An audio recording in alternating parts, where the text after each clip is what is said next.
വിശദമായ വാർത്തകളിലേക്ക്. ജില്ലയിൽ കാലവർഷ ദുരിതം തുടരുന്നു. കാലവർഷക്കെടുതിയിൽ ഇതുവരെ 3 ജീവനുകൾ നഷ്ടപ്പെട്ടു. ശക്തമായ മഴയിലും കാറ്റിലും ജില്ലയിൽ ഇതുവരെ 126 വീടുകൾ തകർന്നു. മരം കടപുഴകി വീണും മണ്ണിടിഞ്ഞ് വീണും പ്രധാന പാതകളിലെല്ലാം തന്നെ ഗതാഗതം തടസ്സപ്പെട്ടു. ജില്ലയിൽ ഇതുവരെ 16 ക്യാമ്പുകൾ തുറന്നു. ഡാമുകളിലും ജലനിരപ്പ് ഉയർന്നിട്ടുണ്ട്. ഇന്നും ജില്ലയിൽ റെഡ് അലർട്ട് തുടരുകയാണ്. ജില്ലയിൽ കഴിഞ്ഞ 24 മണിക്കൂറിനിടയിൽ 74 വീടുകൾ കനത്ത മഴയിൽ തകർന്നു.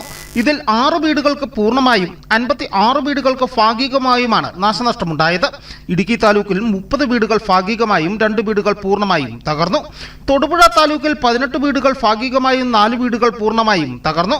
പീരുമേട്, ഉടുമ്പൻചോല താലൂക്കുകളിൽ 6 വീടുകൾ ഭാഗികമായും ദേവികുളം താലൂക്കിൽ 2 വീടുകൾ ഭാഗികമായും തകർന്നു. കഴിഞ്ഞ 6 ദിവസമായി പെയ്യുന്ന കനത്ത മഴയിൽ ജില്ലയിലാകെ 126 വീടുകൾക്കാണ് നാശനഷ്ടമുണ്ടായത്. പൂർണ്ണമായും തകർന്നത് 9 വീടുകളാണ്. അതിതീവ്ര മഴയ്ക്ക് സാധ്യതയുള്ളതിനാൽ ജില്ലയിൽ ഇന്നും കേന്ദ്ര കാലാവസ്ഥാ വകുപ്പ് റെഡ് അലർട്ട് പ്രഖ്യാപിച്ചിട്ടുണ്ട്. നാളെ മഞ്ഞ അലർട്ടാണ്. കനത്ത മഴയെ തുടർന്ന് ജില്ലയിൽ 16 ക്യാമ്പുകളാണ് തുറന്നിട്ടുള്ളത്.